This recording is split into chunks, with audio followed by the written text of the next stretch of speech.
Royal reality, royal reality, this is reality, yelele ama, yelele yelele yelele yelele ama, ama. To realize, known as V in the house. Um, I'm from a family of five siblings with my mom. My dad died 21 years ago when I was very much little, so it was just my mom. My mom, she's been everything to us. She's been our backbone. Any other mother could have left, right? And because definitely she was young, it's 6 kids, but she stayed behind. So she's my all, yeah. She's my everything and all I ever wanted in a mom. This is not her story, so I'm not here to talk about my mom. I'm here to talk about my ugliest and scariest moment. Growing up was not easy because after I lost my dad, of course the load was too much for my mom to carry, so left for her, she would have loved her kids all around her and watch them grow into whatever it is they want to become. But at first, it wasn't easy, so someone had to leave. So I left. Sorry.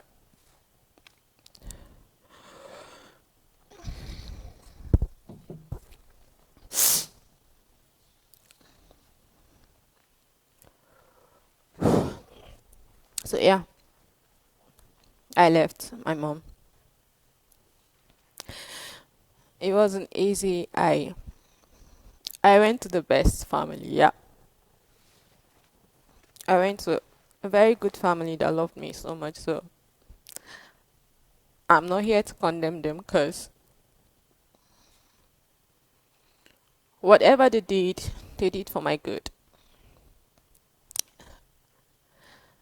Every cane I received was to correct me because trust me, I'm stubborn. I am, and you all have seen it.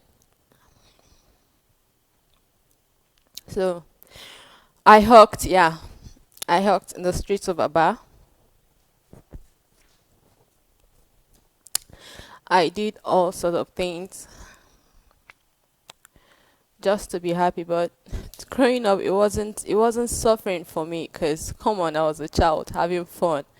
So it was part of the fun for me. It was part of growing up. So I didn't see it as maltreatment. Though as a child, beating up a child is just like you're killing him, you're killing her. So I saw it as a maltreatment then. But growing up now, I know all those things molded me to who I am. 2005, I decided to go for holidays back home. On getting home, I told my mom, I'm not going back again. She was like, my mom is this kind of person. If you don't want to do something, she doesn't force you. She won't push you. She was like, if you don't want to go back, fine. I'll just call your auntie and tell her, you said you're not coming back. That was what happened. I didn't go back. I felt, okay, the cane my auntie was flogging me was too much. Not knowing that my mom, the cane my mom has on her own side is little, is far bigger than what my auntie had for me.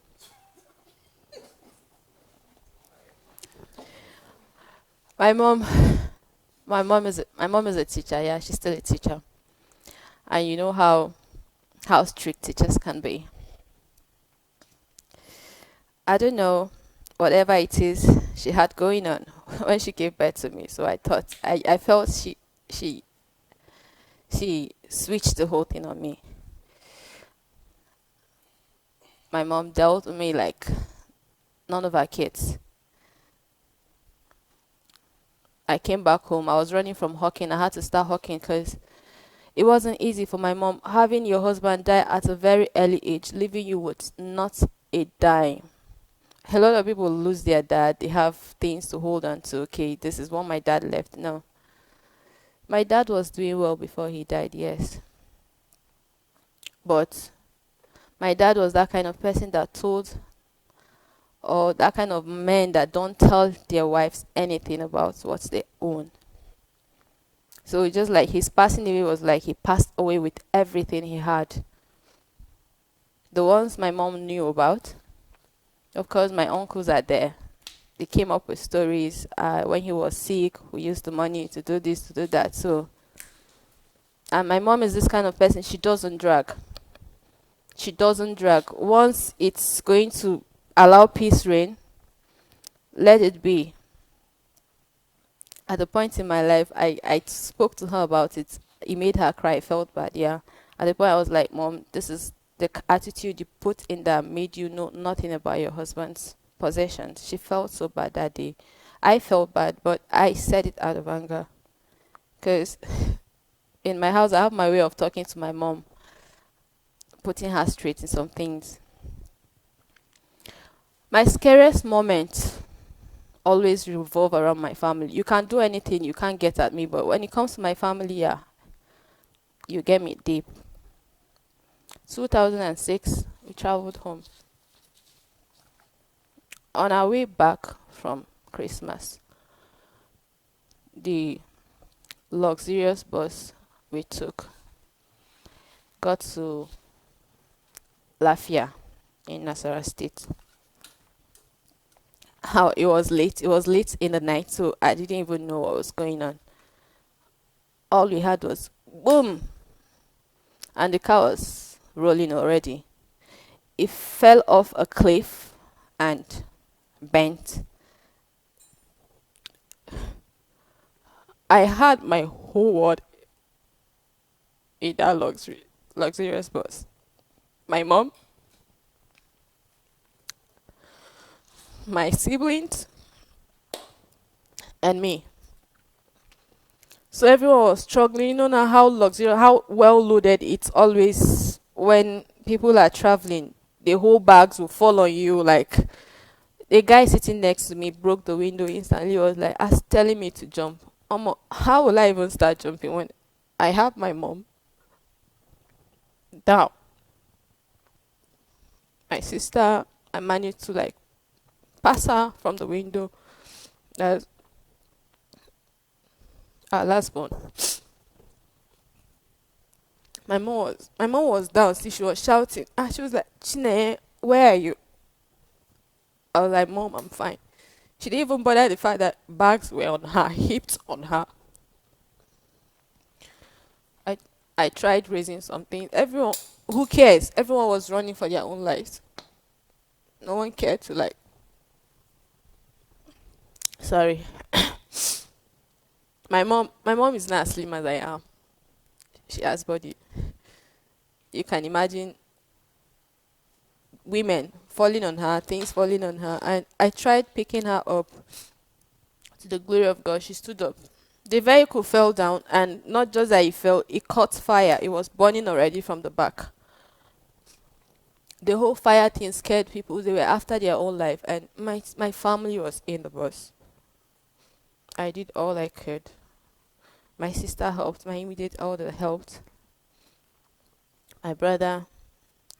At that point, I couldn't even tell where he was because he's our only son. Anything happening to him, I don't know what. I don't know how my mom would take it. So my mom stood up and we managed. You know, luxurious bus doesn't use fuel. It uses gas. So it was not like an explosion, boom. The fire was gradually coming. I don't know how merciful God was that night for us. You know how Nigeria can be. Fire service are nowhere to be found and this kind of thing. But luckily, they were coming from somewhere we couldn't even tell at that hour. They rushed in. They started quenching the fire. My mom managed herself out. My siblings were all complete, and she didn't stay because her mom is someone she likes so much. So she was like, let's go before, because the was it media people started coming to record whatever was happening.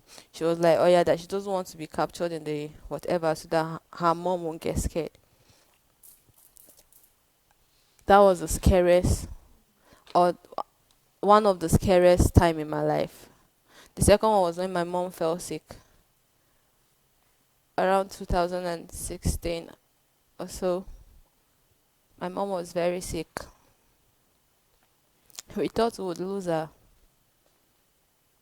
It went from 1 month, 2 months, 3 months. It kept going. My mom couldn't eat. She couldn't sleep. There was nothing she didn't think. At the time, she was like, she was asking herself what was going on, who is after me. Being a prayerful person, at a point she started doubting her God. Some people suggesting she goes here and there. Every night she stays up pleading for sleep to enter her eyes. Nothing. And she's not sleeping, we are not sleeping. Because if she stays small, she'll be like, God, what is this? Like, she'll be feeling sleepy, but her eyes can't close. At the time, some people came in. A reverend sister came, narrated her own story of menopause. That was when my mom realized it was menopause. And being that my dad died very early, and her not, of course, having someone else, having a man in her life, it contributed to whatever was happening to her. It took time, but with time she came around and she scaled through, and today she's fine. Believing God that He blesses me because my life revolves around her.